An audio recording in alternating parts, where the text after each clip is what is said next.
Acts chapter 26, verse 27 to 28.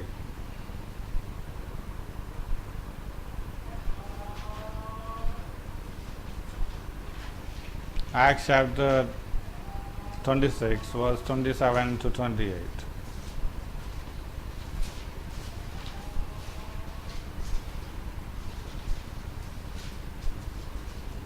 King Agrippa, Mm. King Agrippa, do you believe the prophet?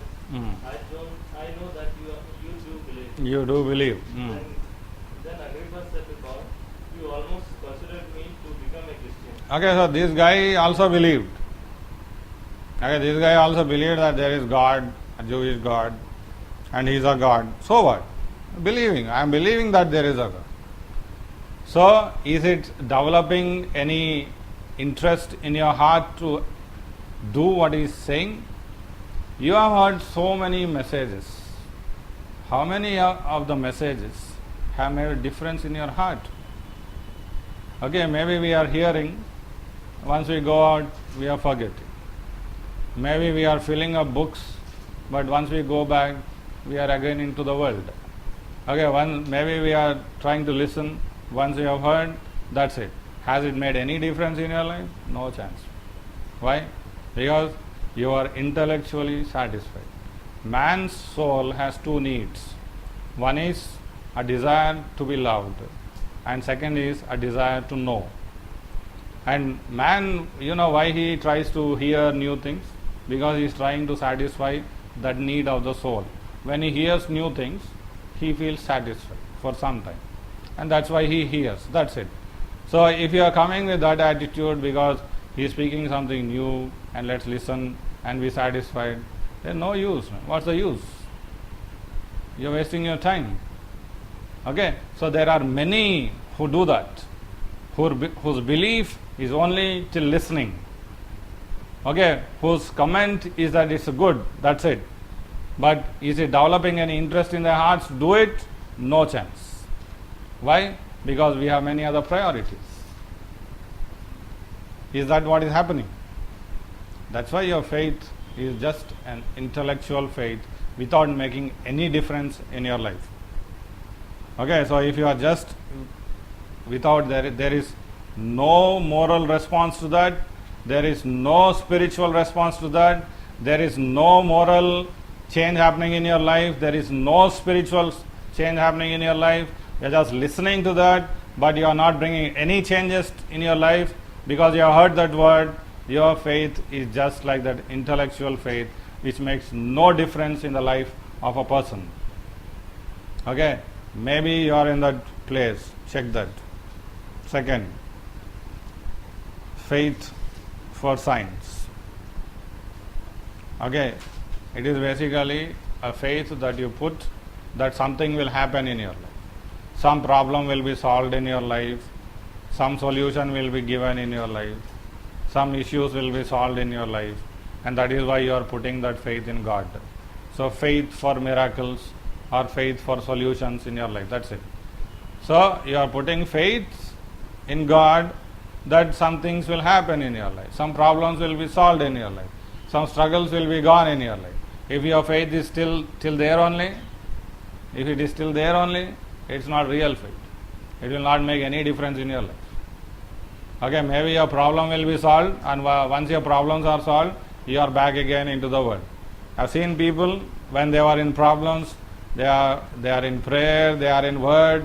You don't even have to tell them you pray or you read the word. They themselves will get up, they themselves will study, they themselves will pray. But once the problem is over, back to square. Why? What is the reason? What is the reason? It's not true faith. It's not true faith. Do I say that we should not pray for problems? I am not saying that. There are two kinds of people in this place. One are those who are with passive faith. Okay, they come to God for problems with a passive faith. Come to Luke chapter 17, verse 11 to 18. Luke 17, 11 to 18.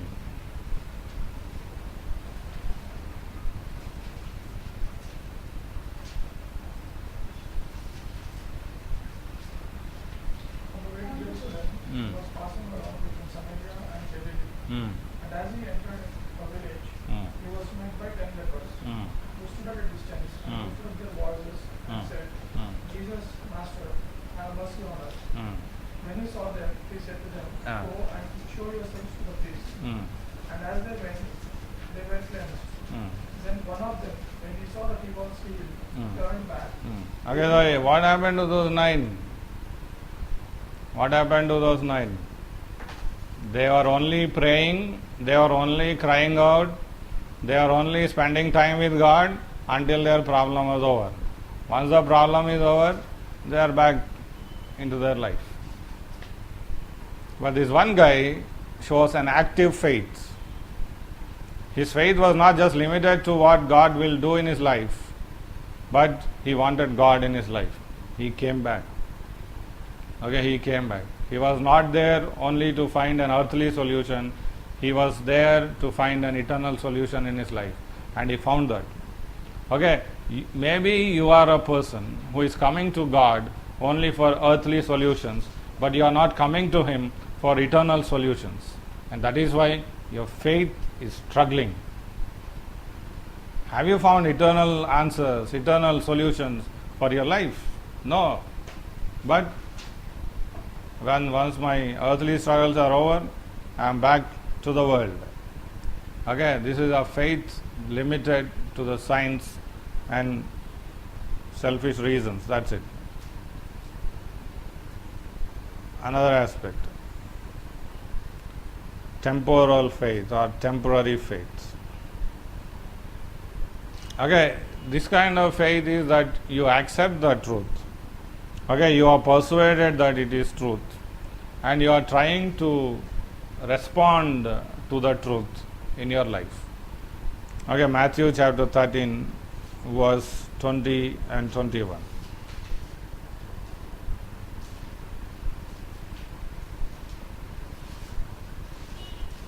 Matthew chapter 13 verse 20 and 21. This is he who hears the word. He immediately receives it with joy. Yet he has no root in himself, but endures for a while. When tribulations and persecutions arise, he falls. I would say maximum of the Christians fall in this category. They are trying to listen to the word, they are trying to apply the word, but once struggles and persecution and temptation come, you are trying to stand for some time and then afterwards giving it up. Finding your own solutions, finding your own ways. That's it. Okay? It doesn't have an abiding character. It doesn't have a sustaining character. Okay? It doesn't abide. You have heard the word and it has affected you to some extent and you have tried to obey it, but then you felt, okay, it doesn't seem to be my cup of tea, it doesn't seem to be for me, this kind of faith is not possible for me, and you go back into the...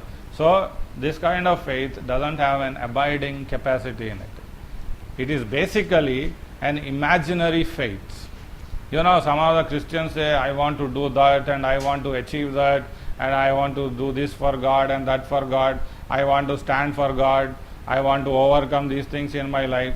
That all remains for a statement. I will do that ministry for God, this ministry for God. It is all in future tense and that it always remains a future tense only. It never becomes present tense. Does it happen? Why? Because it's a temporary faith. A move of emotion for a moment and then you are back to the world, and that is, you keep postponing. You say that I have one responsibility, once I have done that I will come back, and devil hears that, he will bring one more responsibility, and that one responsibility is over, he will bring another 2 responsibilities, and you will keep fulfilling the responsibilities, and you will never fulfill the will of God in your life. Okay? It's an imaginary faith which seems to be genuine but lacks abiding character in it. It has more to do with emotional satisfaction than the glory of God. Okay, all the decisions that you are taking in this kind of faith is only you as the end man. Okay, you have nothing to do with glory of God in this kind of faith. You are wanting to stand so that you can have a good behavior. You are wanting to stand that you may have a good standing. That's it. But it's not withstanding when temptations or trials come, you immediately give up. Okay, you immediately give up. Okay, it is basically for your personal self and personal enjoyment, that's it. Once things are over, you are back to the world. Okay, so there is an intellectual faith, there is a faith for signs and miracles, and there is a temporal faith which only lasts for a moment. How long does that word exist in your life? How long do you dwell upon the word? How much does the word make a difference in your life? Nothing. But what is the true form of faith? What is the true faith? It is basically a saving faith. Okay, you come to the Lord because you want to be saved eternally. Okay, a true faith is a saving faith. You want to be saved from the depths of your heart. You want to be delivered from the corruption of this world. You want to be delivered from the deadness of this life. Okay, true saving faith.